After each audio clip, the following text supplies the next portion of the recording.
nongeye kubaha ikaze bakunzi ba NFM Rwanda. Twongeye twagarutse nkuko bisanzwe, murabizi ko biba ari uburyohe kandi ibintu bimeze neza.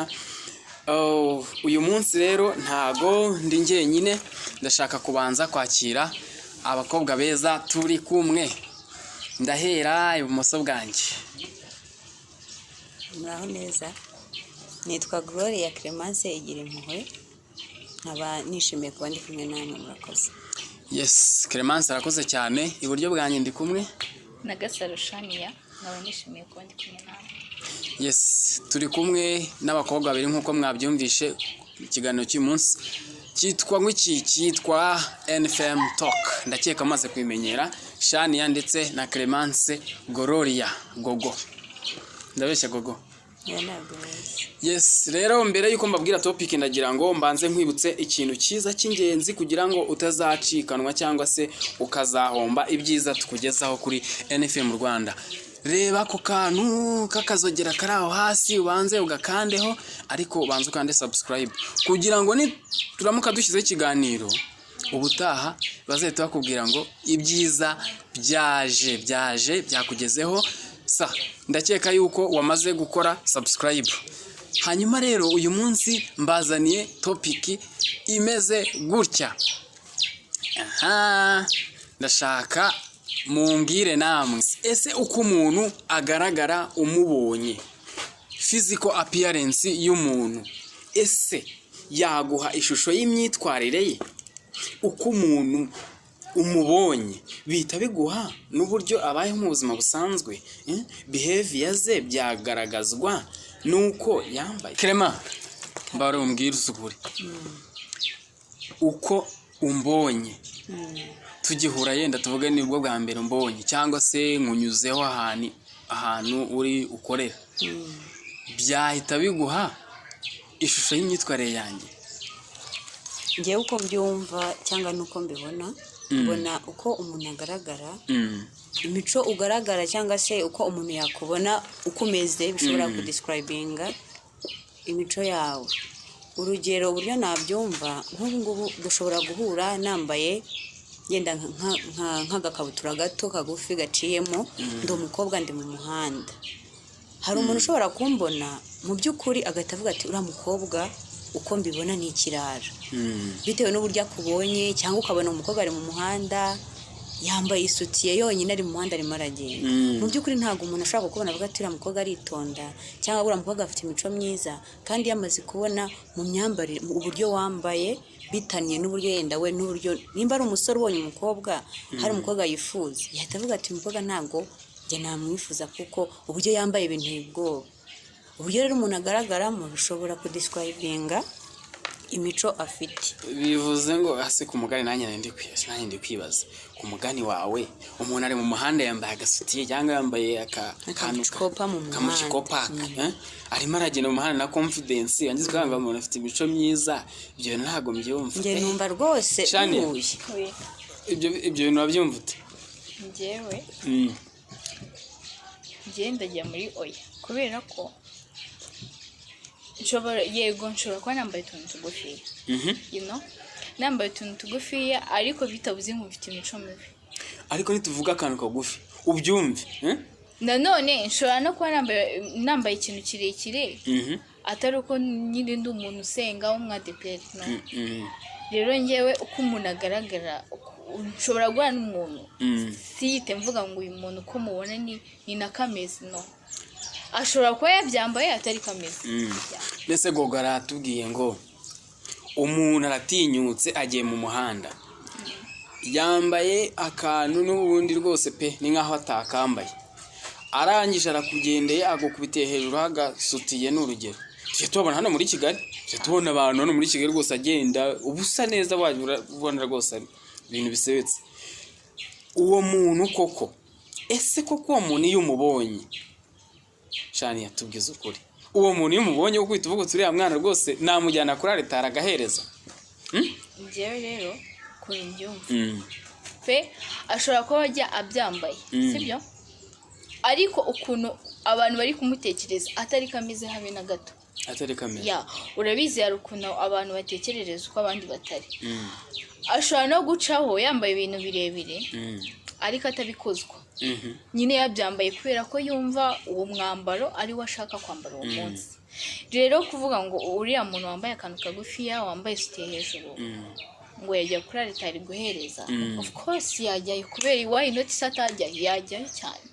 None se ahangaha rero ngiye mune ikibazo, nkurikije ibyo umwambwiye ndi kumva umwica mbwiye ndi kumva rwose ari mansinda, ariko nanone nkibaza, none se yenda mbogamiye ku ruhande rumwe nubwo narimwo neza, ni ukubera iki amatorero amwe namwe ategeka abakobwa cyangwa se abasore babo baba mu makorari kwambara bakikwiza, cyane ko bavuga ngo kwikwiza byo bituma abahungu baba batabona abakobwa ngo bagirira, sibyo?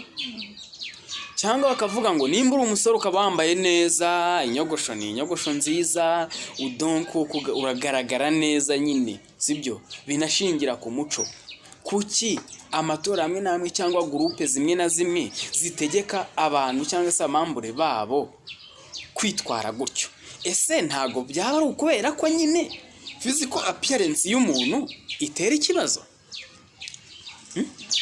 Urumva hari ibintu bita indangagaciro. Urumva nimba uru rusengero rutegeka kwambara ibintu birebire, gutunga umusatsi uri naturere, ni kubera ko nyine ni indangagaciro z'urwo rusengero, ni ko urusengero rubyemeza. Urumva n'uwo muntu wambaye ako gakabutura ashobora kuba asengera muri urwo rusengero pe, yajya gusenga akisanisha n'abari mu rusengero, akagenda yambaye ibintu birebire kandi mu by'ukuri ntabyo asanzwe yambara. Ashobora kubyambara bitewe n'ahantu agiye. Nka Gloria yambaye kuriya kubera ko ari muri iki kiganiro, sibyo? Ashobora kuba ari umurokore ariko kubera ko azi ko yaje mu kiganiro, nyine yambaye nk'umuntu uje mu kiganiro.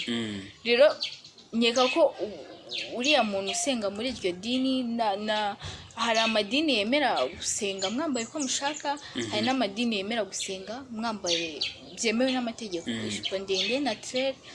Izo nzifata nk'indangagaciro z'urusengero, nzifata nk'amahame y'urusengero. Rero ntabwo ari byo bintu twagenderaho. Cyane ndashaka guha urugero rw'ishusho y'umuntu umbwire muhuye. Hari umuntu wakaraze umusatsi, afite umusatsi mwinshi none yarawukaraze, sibyo? Not dread ngo uvuge ngo dread kuranga, just yarawukaraze koko. Ikindi yambaye ipantaro bita deshire pire, apana kuvuga ngo deshire yanyaye koko, sibyo? Murahuye uwo muntu n'ibirinete bimeze ukuntu, sibyo? Uwo muntu kimubona ubaye uri nk'ahantu uri kurokirita abantu ujyana muri korali, uwo muntu wamujyana muri korali tutitaye amatoro yose aba mu Rwanda urayazi, sibyo? Utitaye kurya riryo, nimba ari kwa padiri wagenda ukamubwira uti genda ubedirije abakorali, ari nk'ikiraka bagwa cyangwa se ari tasike baguhaye, uwo muntu wahita umujyana? Njyewe rero uwo muntu erega no guhura n'umuntu ukahita umufata uko ubishaka wowe ntabwo ari byo. Urumva banza umenye se, ashobora kuba byambaye nabivuze, ashobora kuba byambaye bitewe n'ahantu yari agiye, sibyo? Ashobora kuba byambaye kubera ko ari ibyo afite, ashobora no kuba byambaye kubera ko abikunda, ariko nyine umuntu wambaye gutyo ubundi bizwi ko aba ari ikirara. Noneho ashobora kuba byambaye kubera ko abikunda atari ko ari ikirara, sibyo?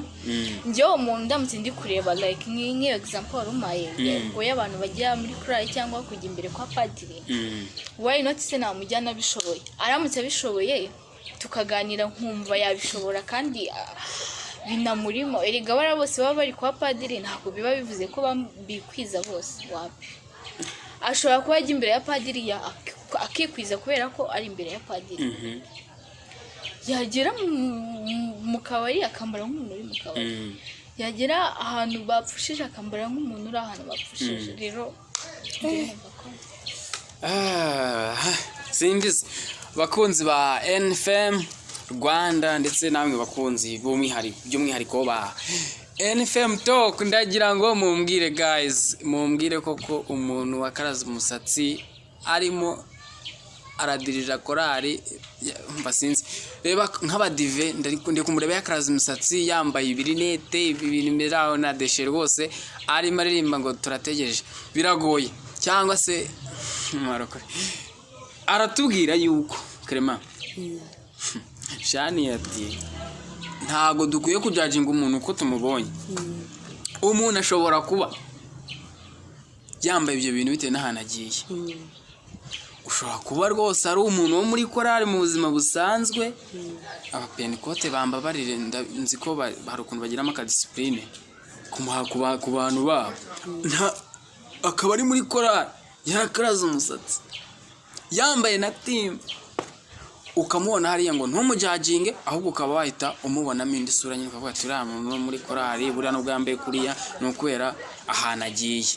Ese koko ibyo bintu nibyo koko? Njyewe ntabwo nemeranywa namwe. None se ni urugero, duhuye ku wa mbere uri umusore wakaraza umusatsi wawe urakaraza, sibyo? Duhuye ku wa mbere umeze gutya, wambaye deshire ituruka ku mavi igashika hano, sibyo? Na boxer wambaye mu ipantaro iragaragara. Ku wa kabiri duhuye umeze gutya, no mu rusengero turahuye ari uko nguko umeze. None se uwo muco werekanira mu cyumba niho uhinduka ukaba undi muntu? Hari igihe nyine ibyo Shani yavuze birashoboka. Umuntu ashobora kuza yambaye neza kubw'impamvu akaza yikwije aje mu rusengero. Ikindi gihe yaba agiye mu kabari koko akagenda nyine nk'umuntu ugiye mu kabari. Ariko ntago always abantu bagiye mu kabari bambara nabi, sibyo? Nuso ariko naguciye mu ijambo. Shani nanjye ndigaruye warutangiye kunkomveka ariko ndigaruye. Hari ikintu nanjye ndi kwibaza. Ese ku mugani iyo myitwarire ye izagaragarira hehe? Nimba yenda dufashe nk'urugero rw'umuntu rujyanye nda n'iby'itorero, tuzi ko mu matorero ariho ahantu henshi bakunda gukanira. Ntitubyirengagize n'abakunzi ba NFM Talk barabizi babitubwira.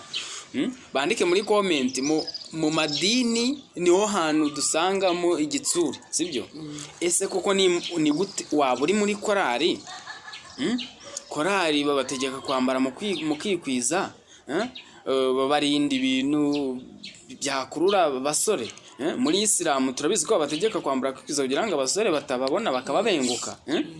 Ariko akabikora mu rusengero, yasohoka hanze akahita akubitamo ibintu. Nimba ari umukobwa akahita yambara short skirt ugasanga mini jipe. Ese wangiza ukaba wamubona? Kandi wibuke ntago tuvuga umuntu tubonye bwa mbere, kuko umuntu ubonye bwa mbere nta nubwo wanamujajinga burya ko ntubuze uwo ari we nyine. Ni umuntu wenda duturanye, ni umuntu tuziranye, sibyo? Ese koko birakwiye koko cyangwa se nibyo ko ari umuntu ashobora kuba yitwara neza mu rusengero cyangwa ahandi hantu runaka no ku kazi hanze ari ururara, akaba afite imico itandukanye nuko twe tumubona? Ubwo ko kurumva ibyo bintu bishoboka? Nanjye bugiteye numva bidashoboka, kuko ubundi iki akari ku mutima niko gasesekara ku munwa, sibyo? Amagambo uvuga, uko witwara, imyitwaro ugira. Kuko nimba tuvuge nkawe, sibyo? Sanzwe nkubona kenshi, ntago ndakubona wambaye ijipo abantu bose bibazaho, sibyo? Kandi nzi ko bihura n'imyitwarire, sibyo? Ese koko ibyo bintu urabyumva ute? Urumva koko ibyo Clemence avuga atari ukuri ukurikije icyo kintu? Ntabwo bihakanye. Ibintu turi kuvugaho ni ibintu bitubaho buri munsi, ni ibintu bya buri munsi byo mu buzima busanzwe turabibona. Erega hari ikintu muri kwirengagiza. Umwenda ntabwo ugaragaza uko umuntu ari, no habe na gato. Njye simbyemera, kubera ko umwenda ni umwenda, sibyo? Ushobora kwambara nose urabizi mu bukwe tuba twambaye amakanzu y'umweru yo mu bukwe, urabizi. Rero kuba wavuga ngo umwenda ugaragaza uko umuntu ari cyangwa ahagaze cyangwa imico ye, njye ntabwo mbyemera, kubera ko ibyo byo mu rusengero, wenda ariko tugaruke mu rusengero niho twibanze.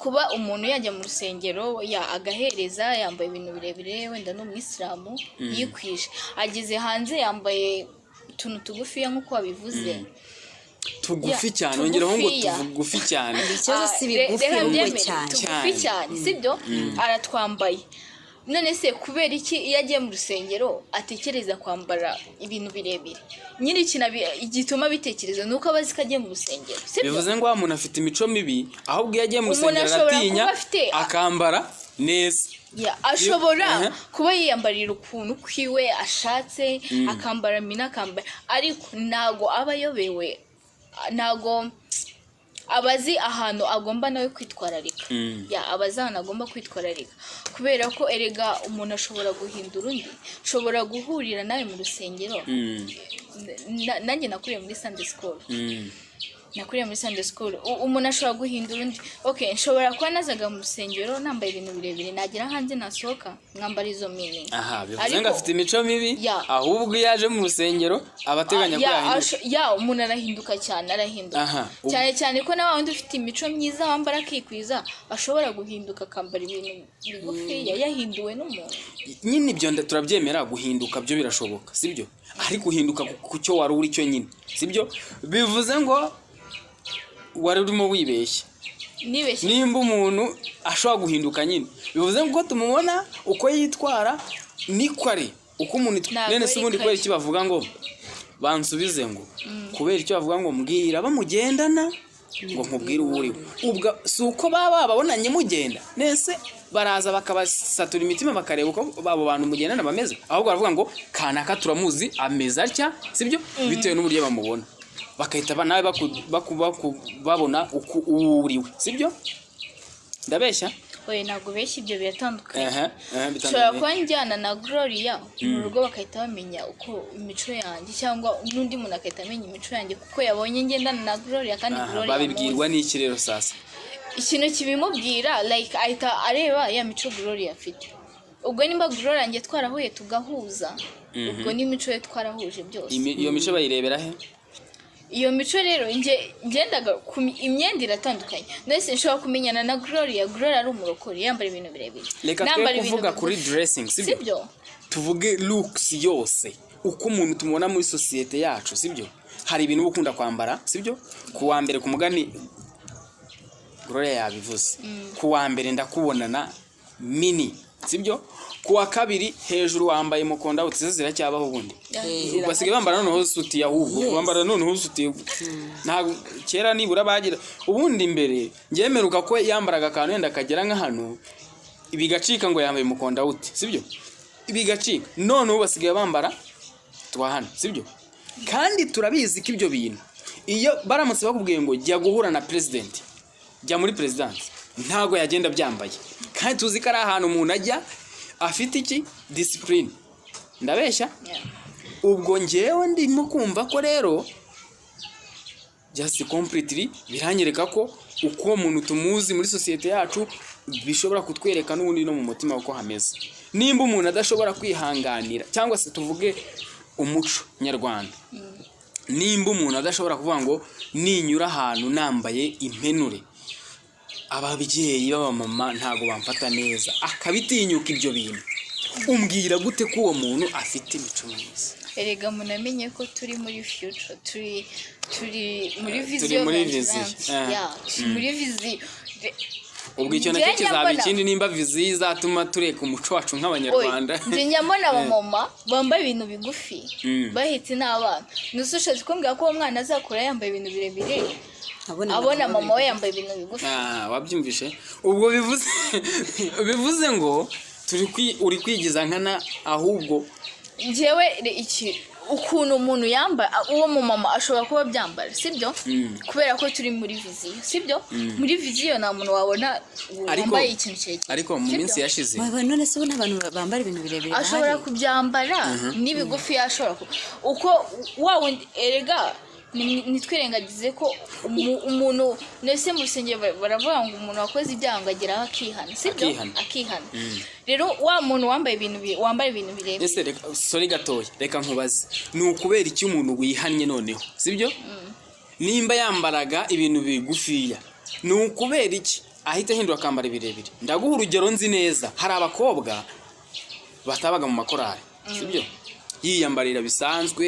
yenda bisanzwe, ewan ajya mu club night ku imbyino runaka akazibyina, nyuma akabwirizwa agahinduka completely bya bindi byose agahita ukumva rimwe arahamagara abagenzi be sha uzaze mwihere nyine yakabutura ngiye urabyumva kucya ahita abihindura cyangwa se akaba yambaraga ibintu birebire yata avuye mu itoro nimba yabaga muri korali nimba ari umubwiriza akabita akahita ahindura inyambaro akahita ahindura looks ugasanga nimba nari umusore ubuye gushesha nkanjye urabona ko nanjye ndi umwana wo muri korali sibyo akahita ashyira umusatsi agahindura sibyo ndabeshya se kubera iki noneho ahita ahindura izo looks kucyaze hindura. None se kankubaze ntabwo ujya ubona abana b'abapasiteri ndababona njye mfite n'abashuti banjye like papa wabo ni pasiteri ariko urebye ukuntu bambara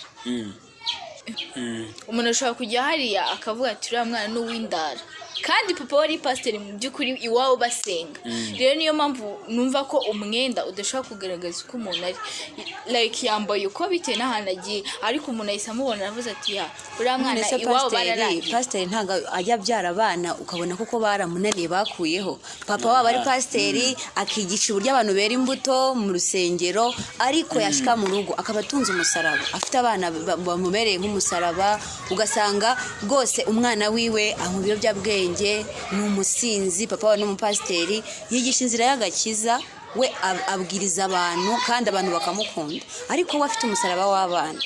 Rero ibyo ntago kuba umwana ashobora kuba yambara erega ntituvugire no ku myenda ubu ngubu ushobora kugenda ndi mu muhanda sibyo umuntu yandeba agatavuga ati Gloria uko biri kose ashobora kunywa abanywa itabi sarebeye ku mwenda nambaye ntarebeye yenda kugenda ndi kugenda ariko yanyitegereza physical appearance igahita imwereka kuvuga ati uriya mukobwa ni ikirara bitewe n'ukuntu ambonye naba nambaye nikwije ntago imyenda yahisha imico mibi ufite ngo niba none twahuye nambaye sutiye ndura nambaye runiga nitandiye nk'abayisilamu bivuge ngo nahindutse nabaye undi muntu ahubwo uko ushobora kuba wambona naba nambaye nikwije naba nambaye ubusa hari n'abantu bambara ubusa yenda bitonda birashoboka ariyo myambarire imunyura ariko akambara ubusa rero ibyo ntago byo bivuze ko imyambarire ntago ari yaranga abo turibo ahubwo uburyo nshobora kugenda mu muhanda ndashobora gura na Fabrice nkavuga ati uriya muhungu ndabona inzoga zaramugezemo rwose zarenze no mu mutwe zagezemo sibyo bitewe n'ukuntu mubonye yambaye nta na deshire yambaye neza rero muranyumvisha gute ko umuntu atinyuka kujya mu muhanda yambaye ubusa mukavuga ngo afite umuco wa Kinyarwanda ni ukuri yitonda yambaye ubusa mu muhanda cyane ibyo bintu sinzi ibintu byose ni mindset nimba ngewe ikintu kinyura ari uko nambara umwenda mugufi ntago bivuze ko ngira discipline nkeya ariko ntago imyenda ariyo izaturanga gusa hari umuntu ushobora kubireba yenda ari nk'ahantu ushobora kujya gusaba akazi sibyo uri umusore wajyayo wakaraze ntagire ikintu muvugana sibyo waba uri umukobwa ufite ukuntu umeze uko boss uri gushaka abakozi akubonye niyo rwose waba ufite ubwenge bwinshi anabibona ko ibyo bintu aho position akaguha kandi birashoboka ntago ariko reka tuvuge sibyo angaha looks y'umuntu urareba sibyo looks y'umuntu tuvuge urashaka akazi yenda ko gukora muri hoteli sibyo ko gukora muri hoteli ufashe uje wambaye mvuge ko wambaye gute okay tugaruke kuri ya misatsi sibyo ya misatsi irimo ibintu by'ibi niba ari bishokora sinzi amatentire by'amabara sibyo imyenda wambaye bya bindi nawe urabyumva ibintu biri aho ngaho kandi uje kwaka kazenda ka customer care n'urugero noneho undi we aje yambaye muri mu Rwanda tuvuga ko umuntu wambaye costume cyangwa aba yaberewe yego aje yambaye costume afite discipline koko sibyo ese twibaze ninde muntu bazahita bahakaza exactly wonyine ugaragara neza ni uzayibona ugaragara neza ubwazaba arinde wambaye costume yes reka dufate undi muntu reka manze ngurundi urugero why not se batafata ngo guteze reka dufate abasari nkaho ufite amahitamo urumva wahitamo rega icya none se bose baje gusaba akazi reka noneho turebe agiye noneho kwigisha sibyo mugiye muri interview sibyo ariko kazi kanyu na muzigisha sibyo abana sibyo ese uhisuza hari ibyo abanyarwanda bakunda kwita ngo ni ubustar sibyo wambaye gistar pe nk'umuhanzi urabona umuhanzi afite looks zitandukanye niyo umwarimu cyane. ese abo bantu babiri nibahinguka aho ngaho ninde bazemera ko ajya kwigisha abana b'u Rwanda? umva bose bakigisha cyane Shani bakigisha kubera ko ari nkawe ninde noneho umwana imbuto yasoroma kuri uwo mwarimu. erega ashobora kuba yambaye ko nguko azi kwigisha kandi ntabwo bivuze ngo erega uko umuntu agaragara sibyo yaje kwigisha icyo ni icya mbere sibyo ntabwo imyenda ari ije kwigisha sibyo aje kwigisha nyine like azi ikimuzanye arakora ibyamuzanye ntusi umwenda yawambaye kubera ko ari wo yashakaga wari umubereye ari nawo yifuzaga rero nyeka ko yakigisha nk'uko uwo wundi yakigisha. Okay abakunzi ba NFM Talk ndagira ngo namwe mujye muri comment mutwandikire mutubwire ese aba bantu babiri kuri izi ngero nari ntanze nimba koko wowe ari wowe uhitamo abakozi wahitamo ufite looks imeze. Reka dufate akaruhuko gatoya tuze mu kanya turebere hamwe tunafate umwanzuro kuko ikiganiro ntago kiberaho ngo twe kutemeranwa cyangwa se dukore debate gutyo gusa dushaka kureba ese koko ni iki twahindura muri societe nyarwanda. Ese koko umuntu nimba tumubona yihitira cyangwa muri societe aho dutuye tuvuga ngo kana ubwo yambara mini ngo afite imico mibi ugakaraga imisatsi ntihakigisha abana b'u Rwanda ngo bamere neza. Ese just ibyo bintu byahinduka gute mindset zacu tukaza kuzihindura? So ni mukanya gatoya reka tugaruke. Twagarutse rero ariko byaro urugamba abakobwa barangasha ni ati rwose umva mumbabarire umuntu ashaka no kujya no muri korali pe kandi yambariye agene gucini cyane rwose umuntu avuye korali babujya kuri mu munini no mu bakatolike ntago ibyo bintu babyemera kandi bagiye koroshya subiza abakatolike banywa inzoka barayinywa none kuki se bazinywa kandi ari nyine barayinywa nose nibo bagire banywa inzoga. ubu ngubu ushobora kujyana mu katolika no mu isilamu ukahita uriya no mu isilamu uriya no mu katolika birashoboka ariko nukuri ko Imana nanjye simbabeshye rwose pe nanjye nzi kuko umuntu agaragara ariko aba ameze kuko iyo ugiye kuva iwanyu ubundi urabanza ugatekereza ahantu ngiye imeze gutya ariko nanone ntago wabikora yenda uyu munsi ukabikora ejo icyumweru cyose abantu bakaba bazi ko wambara mini wangiza ukavuga ngo ngewe ngo ndi umwana oya pe ni ukuri ntago nabyemera nanjye ariko uko byagenda kose iki kiganiro kiba kigamije kungurana ubumenyi. Ubwo ngubwo hari uko uyunguye abyumva hari n'uko uyunguye abyumva hari no kabakunzi bacu babyumva sibyo ariko nabo bashaka kutubwira ngewe ntago twafata umwanzuro twenyine turi kumwe n'abakunzi bacu sibyo baradukurikira ndabizi ko bajya batanga comment rwose badusabye kenshi ku iki kiganiro iyi topic twayiganiraho sibyo nabo bagomba kutubwira ese koko mu Rwanda by'umwihariko nk'umuco nyarwanda twikuremo ikintu kivuga ngo uko umuntu agaragara cyangwa se uko umuntu yambara uko umuntu umusatsi umeze naho bihuriye cyane n'uwari we. Ese koko twemerere umukobwa wo muri korari wo mu itorero umukobwa w'umunyarwandakazi afata imico y'abazungu sibyo kugenda yambaye ibintu rwose umubiri ye agaragaza umubiri we agende mu muhanda ejo tumubone ari uri kubwiriza ku ruhimbi ngo nuko ariko ubundi nta ngero uzi z'abantu sibyo bagira ukuntu bitwara kugira ngo abantu batababona akabanti ngende twara ataya kana katambona wajya no kwambara ikintu ukavuga gusa abantu barabibona gute ntago bizi ni birashoboka ngere reka nguhereze nk'urugero sibyo hari nk'ukuntu ushobora kujya kuva mu rugo uri kumwe n'ababyeyi hari imyenda ujya wambara nk'ubu twege turi nko ku ishuri ukaba hari imyenda umenyereye kwambara ariko wagera mu rugo ntube wayambara nacyajya waba ugiye gusohoka mu rugo ukavuga ati noneho mama nambona aranyica ntanyemerera ko nsohoka reka ahubwo nitwaze nk'igitenge reka iyo myenda nyambare ndenzeho igitenge nimara kumutera umugongo ndakura icyo gihe n'ubu uri kwisha imico yawe nuko erega nabara bambara ibintu bigufi ntago ari uko baba biyobewe ko ari bigufi no baba babizi ko ari bigufi Nuko ari bo nyine, niko bari. ntago Niko bari. ntago ari ukuvuga ngo niko bari sibyo umuntu ashobora kujya hari umwenda uramanitse agiye mu iduka sibyo arawukunze kuba wukunze ntabwo bivuze ngo kuba azawambara we ni mugufiya kuba azawambara bivuze ko asanzwe yambara ibintu bigufi no like nyine arawukunze ahise yumva ko kuwambara ari ibintu byiza kuri we bimushimishije urugero Tom Cruise ni umusitari iyo ari kuririmba aba yambaye nyine nk'umuntu uri kuririmba so mu buzima busanzwe ni umudogiteri sibyo kuki se ataza ngo afate ya myenda akoresha mu budogiteri azayikoreshe mu ndirimbo ariko no mu buzima busanzwe njyewe ntabwo ndamubona yambaye imisatsi ye yabigize ibintu ntago akabya nubwo ari umuntu n'imyenda y'ubuhanzi ntago ibikabije bivuze ngo aha imyenda y'ibikabije tureke na Tom Cruise tugiye wenda kuri ba Marina bande b'abasitari hari umusitari hano mu Rwanda sibyo bajya bavuga ngo ambabarire kumuvuga izina rwose yihangane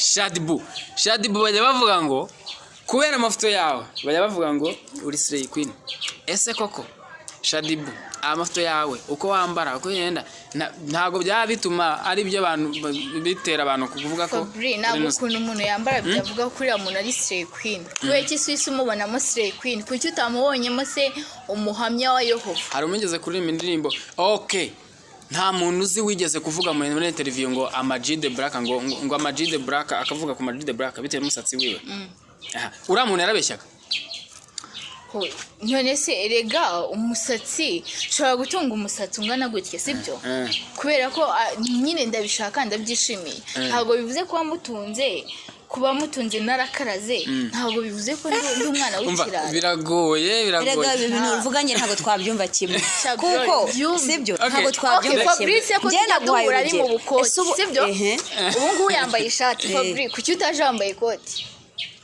ubwo nanjye nayishimye ahubwo ibaze nyine ahubwo ibaze nibyo nakubwiye ubundi umuntu ushobora kumubona gukina ibyo nakubwiye ushobora kuba wamenyereye kumubona kuwa mbere kuwa kabiri kuwa gatatu yambaye ubwo bukoti ariko uyu munsi akajijisha akiyambarishwa ishati aho nuguhisha oya urumva yahindutse deja yahindutse nukwihisha hari ubwo yenda ari byo yahishaga ndabyemeza yuko 100% kandi ndabazi ntabwo mujya gusenga mwa Shadi ubu ni hari umwenda wagira isoni zo gusohoka mama akureba uwambaye bibaho cyane kubera iki nye ndi imbere ya mama sibyo none nta bandi uzi batinyuka gusohoka nta bandi uzi ngo batinyuka no kugenda kuba nawambara ntabwo bivuze ko yahita ncira urubanza kubera iki se why not natawambara nkamusohoka mfite gusohoka akahita ambwira ngo ibyo ni bike wambaye kubera ko njye nabyishimiye nabikunze why not se ndakomeza kamfura muri societe oya muri nyine yagufata nk'umwana ariko muri societe hano tuba turi kugenda hari umushaka gukora ati ntabwo wabinyemeza guys reka mbabwire sibyo